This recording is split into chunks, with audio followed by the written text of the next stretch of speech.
Olá, meu nome é Rodolfo.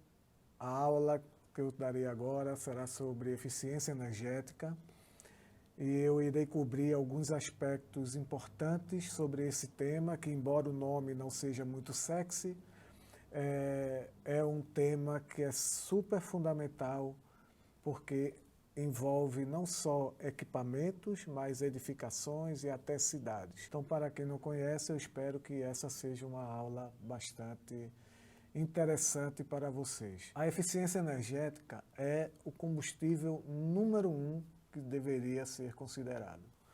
Antes de falar de energia solar, energia hidráulica, gasolina, álcool, petróleo, a eficiência energética deveria ser considerada primeiro porque é aquela energia que não é usada. Existem dois grandes motivos para se pagar caro pela energia. Um deles é, por exemplo, quando você vai no posto de gasolina, abastecer sua moto, seu carro, e aí você paga reais por litro de combustível. E a mesma coisa acontece com a tarifa de eletricidade, você paga reais por quilowatt-hora. Então, todo ano, essa tarifa de energia ela é reajustada, então você vai sempre pagar reais por quilowatt-hora. Então, esse é um dos motivos. Um outro motivo tem a ver com os equipamentos que nós usamos. Por exemplo, o carro ou a moto. Você tem um carro que faz, uma moto que faz 35 km por litro, mas pode ter uma moto que faça 20 km por litro. Então, você vai ter um veículo que bebe mais combustível do que outros. Então, esse veículo ele é mais eficiente quanto mais quilômetro ele faz rodando. Mesma coisa com, por exemplo, lâmpadas. Nós temos aqui uma lâmpada fluorescente compacta, que vocês conhecem, e uma lâmpada de LED. Essas duas lâmpadas iluminam a mesma coisa que você precisa para a sua casa, por exemplo.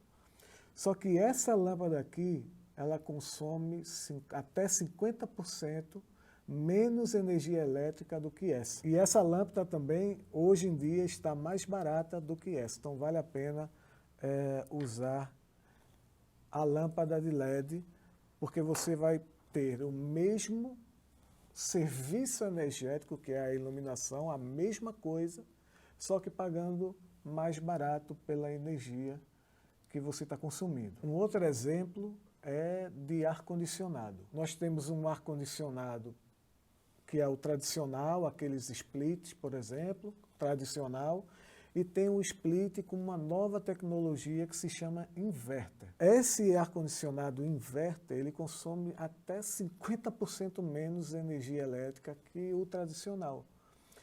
Embora ele possa ser um pouco mais caro do que o convencional, esse investimento a mais que se paga, que se gasta com o ar-condicionado inverter, que é mais eficiente, esse investimento a mais se paga com a economia de energia que você vai ter em até um ano. E o resto da vida útil do equipamento você vai deixar de pagar a conta mais cara por causa do uso do ar-condicionado. Portanto, a eficiência energética é você ter o mesmo serviço energético, iluminar, se locomover, transportar objetos de um lugar para o outro, gastando menos energia. Então, isso não significa que você vai ter uma iluminação pior, vai ter mais trabalho de ir para um lugar para outro, vai ser mais complicado. Não, você vai fazer a mesma coisa, só que gastando menos. Então, nós falamos de preço da energia, reais por quilowatt-hora ou reais por litro. Falamos que os equipamentos também tem aqueles que são mais eficientes para fazer a mesma coisa do que outros. É importante também destacar que o hábito de consumo também é uma outra variável importante para definir o quanto que a gente consome de energia. Então, por exemplo, sai de um quarto e deixa a lâmpada acesa, sem ninguém no quarto. Então, você pode apagar essa lâmpada. Um outro exemplo que eu uso na minha casa. Quando eu estou fazendo arroz, por exemplo, no fogão a gás. Quando a água começa a ferver, eu não preciso deixar a água no fogo alto.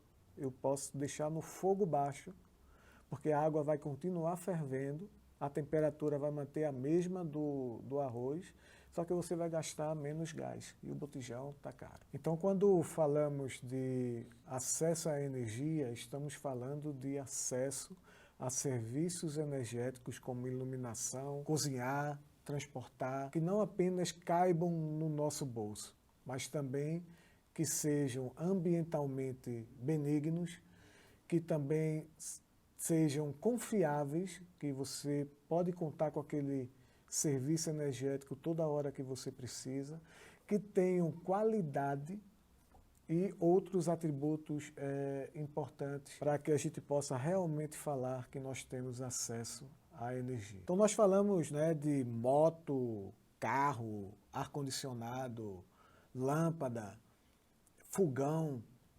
Agora a gente vai falar de edificação, que também pode ser considerado um equipamento. Você sabia disso? Por exemplo, quem nunca viveu ou vive numa casa que é muito quente no verão e muito fria no inverno, por exemplo. Quando uma casa ou uma edificação, um comércio tem essa característica, é porque ela foi projetada de maneira equivocada. Porque ela poderia ser menos quente no verão e menos fria no inverno. E isso é possível fazer com algumas soluções de projeto relativo a telhado, a parede, a piso, a orientação em relação ao sol. E é sobre isso que eu vou falar aqui com vocês nesse momento, quando estamos expandindo mais além da eficiência energética, saindo de equipamento para a própria edificação em si. Quando uma casa é mal projetada, ela vai terminar fazendo com que ela seja mais quente no verão. Isso significa que o morador ou a moradora, você ou eu, precisamos usar mais ventilador ou mais ar-condicionado. É uma casa que não privilegia a iluminação natural, então a gente vai precisar usar mais iluminação. Uma casa que está muito quente lá dentro também, a geladeira vai consumir mais energia ainda. Isso significa o quê? Que eu, vamos gastar mais dinheiro com conta de energia. Agora você imagina uma casa que tem uma vida útil de mais de 50 anos. Então vai ser mais de 50 anos pagando conta de energia mais cara porque a casa foi mal projetada. Ela é mais quente do que ela poderia ser se usassem boas soluções. Eu vou dar dois exemplos para vocês. O primeiro é essa figura que está aparecendo aqui, que mostra uma casa, e vocês podem perceber que essa casa, já usando soluções mais adequadas de eficiência energética, essa casa tem um caimento lateral que faz com que o sol, das 9h30 da manhã até as 4h30 da tarde, não encoste nas paredes laterais da casa. Ou seja, as paredes estão sombreadas. O que isso significa? Significa que as paredes não estarão tão quentes com o contato direto do sol. Parede muito quente com contato direto do sol joga o calor para dentro da casa, aquecendo a casa mais ainda. Então, o nosso conforto térmico dentro da casa vai ser ruim. Vamos sentir muito calor dentro daquela casa. Então, esse é um exemplo. Um outro exemplo que essa mesma figura apresenta é privilegiar a ventilação dentro da casa.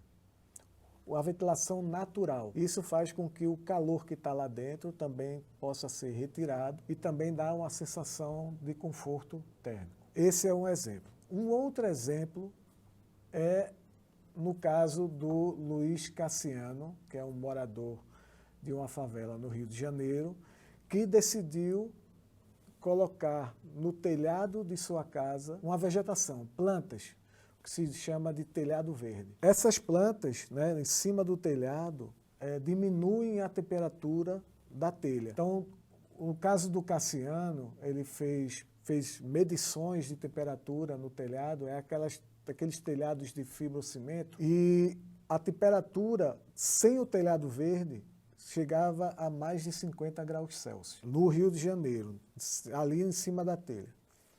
Quando ele colocou o telhado, essa temperatura, ele conseguiu diminuir essa temperatura da telha em média 15 graus. Então notem que isso trouxe, né, um conforto ou um desconforto menor para ele dentro de casa. Você imagina uma telha a 53 graus Celsius, imagina como que é ficar debaixo, né, no cômodo abaixo dessa telha, né? Não é muito agradável.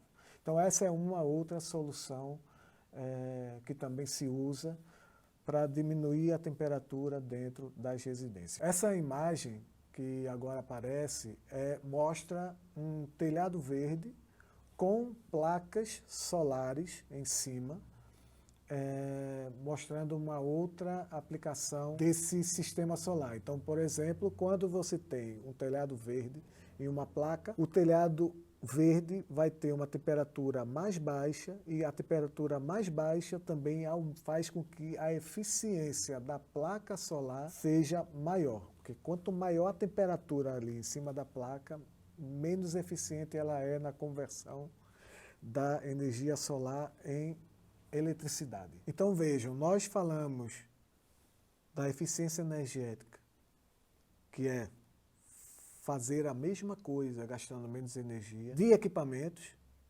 Aí nós expandimos a lente para a edificação, para a moradia, e agora nós vamos expandir a lente ainda mais para as cidades. Um outro aspecto também que é importante salientar é que o Brasil é enorme. Então, o Brasil tem várias regiões com diferentes climas. Então vai ter, por exemplo, uma região com muito sol, uma região muito quente e úmida, ou região muito quente e seca. E para cada uma dessas regiões e outros tipos de clima, vai requerer soluções de projeto da edificação diferentes.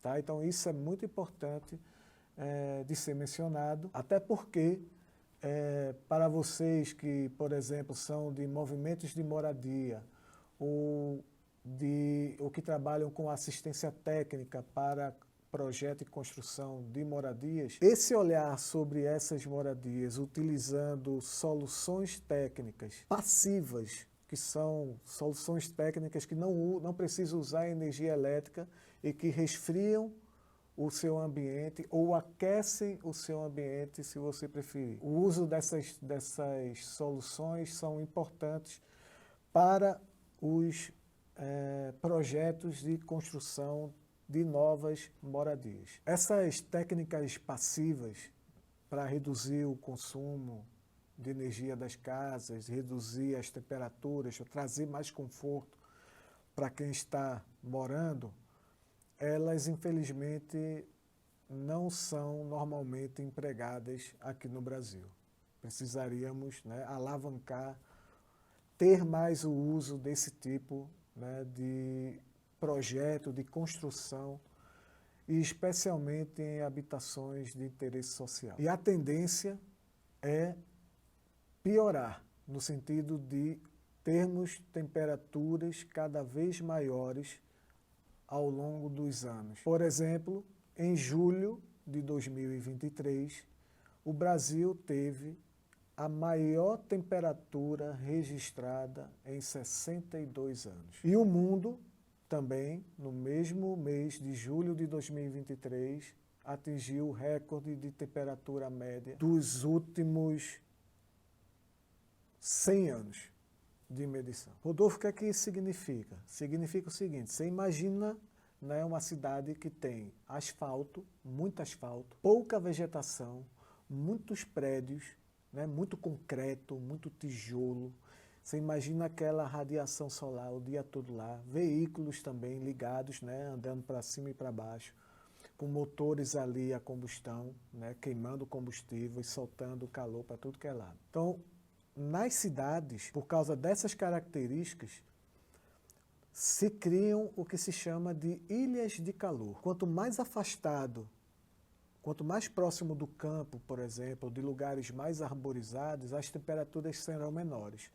Então, essa figura que está aparecendo aí para vocês mostra esse perfil de temperatura da área urbana, muito cheia de edificação, rua, asfalto, pouca vegetação, com as temperaturas mais altas, e a área, né, mais rural ou mais arborizada. E aí você consegue ver que nas áreas urbanas a temperatura é muito maior por causa disso. Então, se a gente estava falando de uma edificação, imagina um monte de edificação, todas, né, quentes por causa do calor e soltando esse calor para a vizinhança. Então, isso faz com que as cidades com essas características sejam ainda mais quentes. E o que isso significa? Sendo a cidade mais quente por conta dessas ilhas de calor, imagina você, uma cidade quente por causa da ilha de calor, uma edificação que foi construída sem olhar essas técnicas, né, de eficiência energética, ou seja, ela já é quente por natureza. Dentro de uma cidade que ainda é mais quente ainda, então, dentro daquela residência, os equipamentos vão precisar consumir cada vez mais energia.